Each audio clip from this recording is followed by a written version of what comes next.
সময়ের চেয়ে বাংলাদেশ এখন উদ্যমী, সৃজনশীল। 21-এ পদক দেওয়ার অনুষ্ঠানে প্রধান উপদেষ্টা। শ্রদ্ধার জন্য প্রস্তুত শহীদ মিনার, নাশকতার আশঙ্কা নেই বললেন ডিএমপি কমিশনার। 17 বছর পর 27তম বিসিএসে বঞ্চিত 1137 জনকে নিয়োগের নির্দেশ।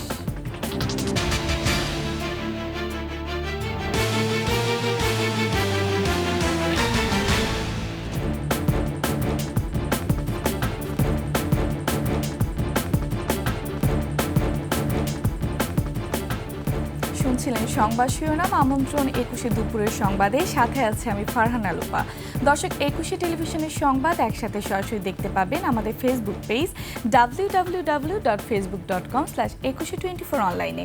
এছাড়া সাবস্ক্রাইব করতে পারেন www.youtube.com/21ETV চ্যানেলে। প্রধান উপদেষ্টা ডক্টর মোহাম্মদ ইউনূস বলেছেন, অতীতের যে কোনো সময়ের চেয়ে বাংলাদেশ এখন অনেক উদ্যমী এবং সৃজনশীল। বৃহস্পতিবার রাজধানীর ওসমানী স্মৃতি মিলনায়তনে 21-এ পদক দেওয়ার অনুষ্ঠানে এ কথা বলেন তিনি। নারী ফুটবল দলসহ 21-এ পদকপ্রাপ্ত সবাইকে জাতির পক্ষ থেকে অভিনন্দন জানান প্রধান উপদেষ্টা। মেহেদী হাসানের রিপোর্ট। মাননীয় প্রধান উপদেষ্টা, এবছর 14 ব্যক্তি ও নারী ফুটবল দলকে ভূষিত করা হয়েছিল 21-এ পদকে।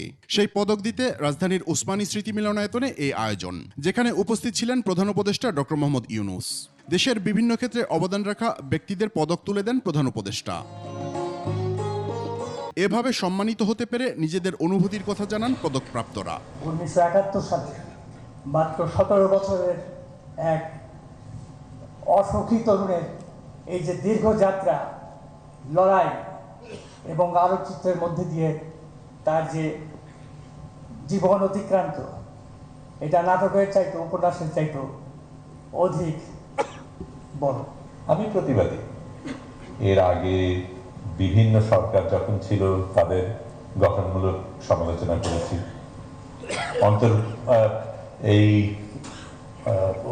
এই সরকারের ক্ষেত্রেও সমালোচনা করেছি, এমনকি প্রধান উপদেষ্টা যিনি আছেন তাকেও সামনাসামনি সমালোচনা করেছি।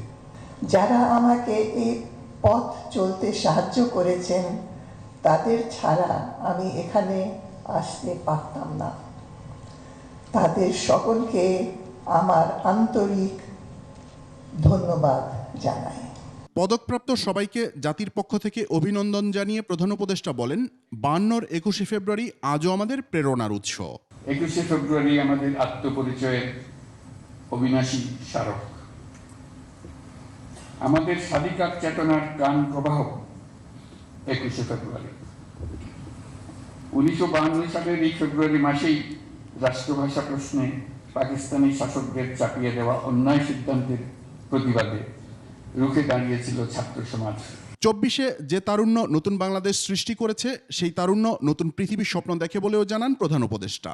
আমাদের তরুণ প্রজন্মের স্বপ্ন অতীতের যে কোনো প্রজন্মের স্বপ্নের চাইতে দুঃসাহসী।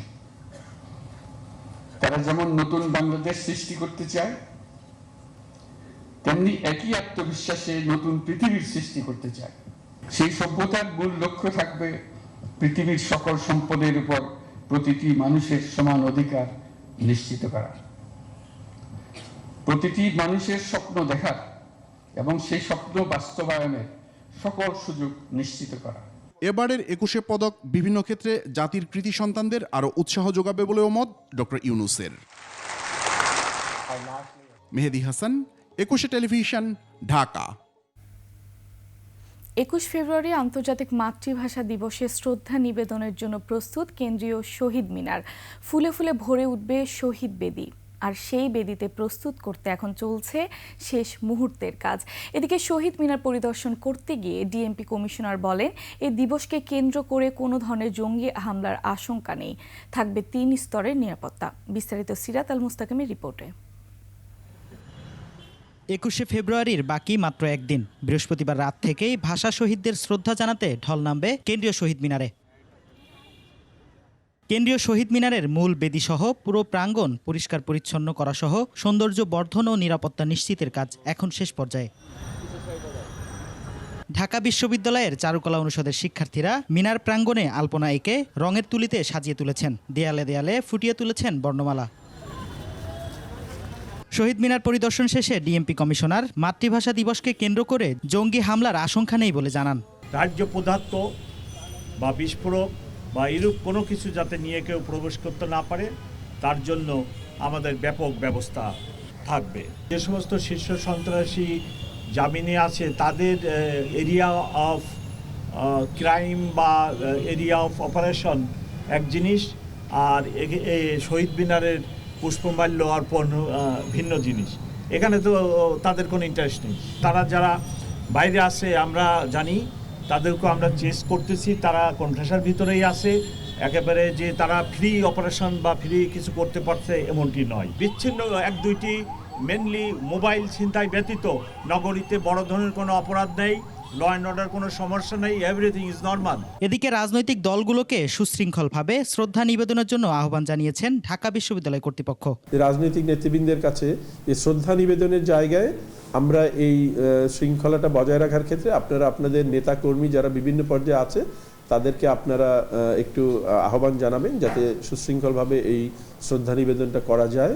এবারের শ্রদ্ধা নিবেদনের সূচিতে কিছুটা পরিবর্তন করা হয়েছে বলেও জানানো হয়েছে। নিরাপত্তা ইস্যুর কারণেই হয়তো স্কেডিউলটা তৈরি করেছেন আমার ধারণা। সিরাত আল মুস্তাকিম, 21 টেলিভিশন, ঢাকা। প্রায় 17 বছর আগে 27তম বিসিএস এ নিয়োগ বঞ্চিত 1137 জনের চাকরি ফেরত দেওয়ার নির্দেশ দিয়েছেন সুপ্রিম কোর্টের আপিল বিভাগ। এ বিষয়ে আপিল শুনানি শেষে প্রধান বিচারপতি ডক্টর সৈয়দ রেফাত আহমেদের নেতৃত্বে 5 বিচারপতির আপিল বেঞ্চ এ রায় দেন। এর আগে 2024 সালের 7 নভেম্বর 27তম বিসিএস এ নিয়োগ বঞ্চিত 1137 জনের পক্ষে করা আপিল শুনবেন বলে আদেশে বলা হয়। ওই বিসিএস এ প্রথমবারের মৌখিক পরীক্ষা বাতিলের সিদ্ধান্ত বৈধ ঘোষণা করে হাইকোর্টের দেয়া রায় বহাল রেখে 2010 সালের 11 জুলাই আপিল বিভাগ রায় দেন। এ রায় পুনর্বিবেচনা চেয়ে 1137 জনের পক্ষে 140 জন পৃথক আবেদন করেন। 2007 সালের 21 জানুয়ারি 27তম বিসিএস এর প্রথম মৌখিক পরীক্ষায় 3567 জন উত্তীর্ণ হন। তৎকালীন তত্ত্বাবধায়ক সরকারের উপদেষ্টা পরিষদ ওই বছরের 30 মে প্রথম মৌখিক পরীক্ষার ফল বাতিলের সিদ্ধান্ত নেন। বিচারপ্রার্থী মানুষ 1200 জন প্রায় সুদীর্ঘ 18 বছর ধরে এই লড়াইটি চালিয়ে গেছে। আজকে বিচার বিভাগের, গতকাল আমরা আপনাদের সামনে বলেছি, বিচার বিভাগের যে ক্ষতিটা হয়েছিল, বিচার বিভাগের যে দায়টা রয়েছে, সেই দায় থেকে কিছুটা হলেও দায় মুক্তি হবে আজকের এই রায়ের মধ্য দিয়ে। নিচ্ছি সংবাদ বিরতি। যখন ফিরছি তখন অন্যান্য সংবাদের সাথে আরও থাকবে। মোহাম্মদপুরে যৌথ বাহিনীর অভিযানে 2 সন্ত্রাসী নিহত, আহত 2 সেনা সদস্য হাসপাতালে। আমন্ত্রণ 21 সংবাদে। কুয়েটের সিন্ডিকেট সভায় 28 ফেব্রুয়ারি পর্যন্ত শিক্ষা কার্যক্রম বন্ধ রাখার প্রতিবাদে এবং সন্ত্রাসীদের বিরুদ্ধে বিক্ষোভ ও লাল কার্ড প্রদর্শন কর্মসূচি পালন করছে শিক্ষার্থীরা। দুপুরে কুয়েটের দুর্বার বাংলা চত্বরে বিক্ষোভ সমাবেশের মাধ্যমে এই লাল কার্ড প্রদর্শন করে তারা। সংবাদ সম্মেলনের মাধ্যমে নতুন কর্মসূচি ঘোষণার কথাও জানান তারা। গত মঙ্গলবার খুলনা প্রকৌশল ও প্রযুক্তি বিশ্ববিদ্যালয়ের ছাত্রদল ও বৈষম্য বিরোধের মধ্যে সংঘর্ষের ঘটনায় বিশ্ববিদ্যালয়ের পক্ষ থেকে মামলা করা হয়। বুধবার খান জাহান আলী থানায় 400 থেকে 500 জনকে আসামি করে মামলা করা হয়। অন্যদিকে 28 ফেব্রুয়ারি পর্যন্ত শিক্ষা কার্যক্রম বন্ধ রাখার ঘোষণা দেয় কুয়েট কর্তৃপক্ষ। এরই প্রতিবাদে এ কর্মসূচি ডাক দেওয়া হয়।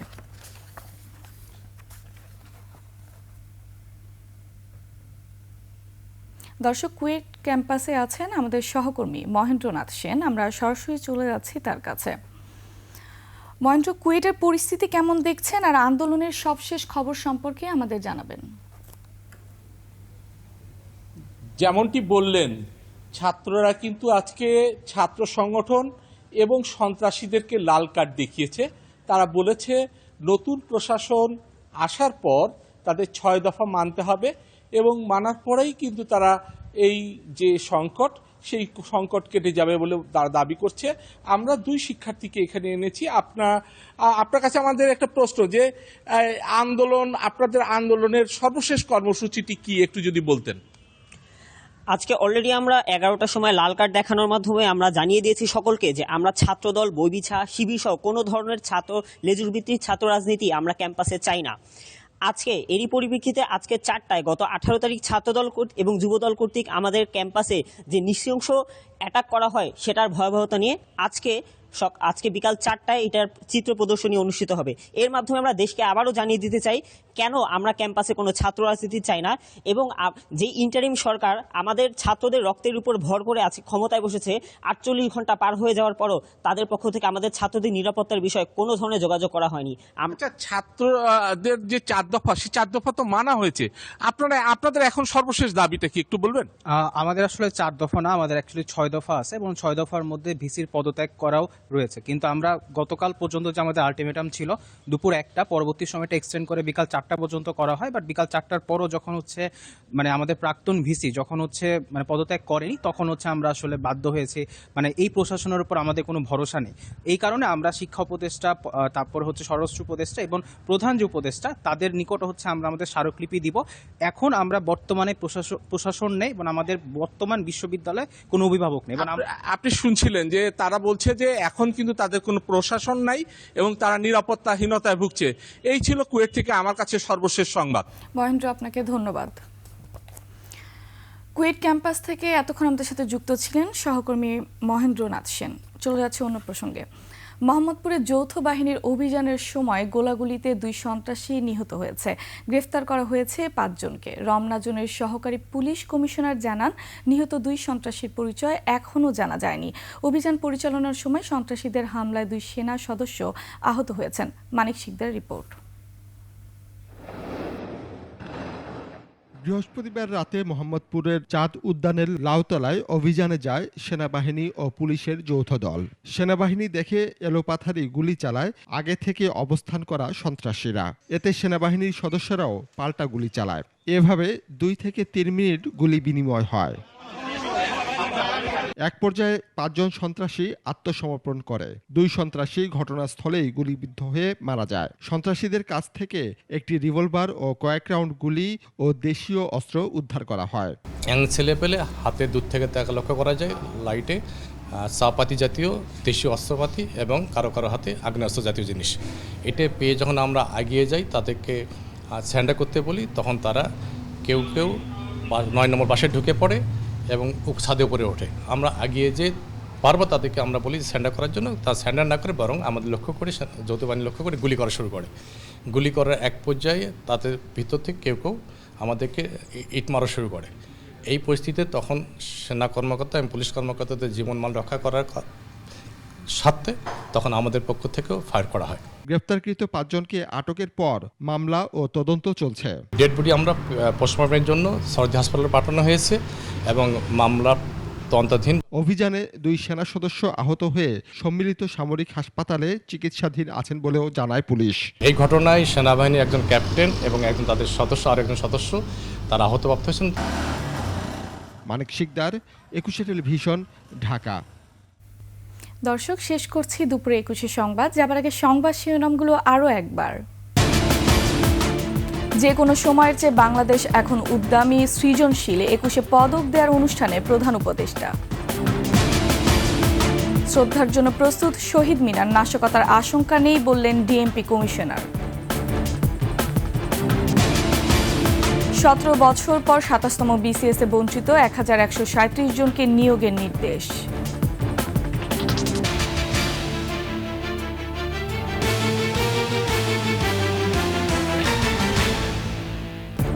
সবশেষ সংবাদ জানতে ডায়াল করুন 2021 নম্বরে, ভিজিট করুন 21tv.com ওয়েবসাইটে। ফেসবুকে ভিজিট করতে পারেন www.facebook.com/2124 অনলাইনে।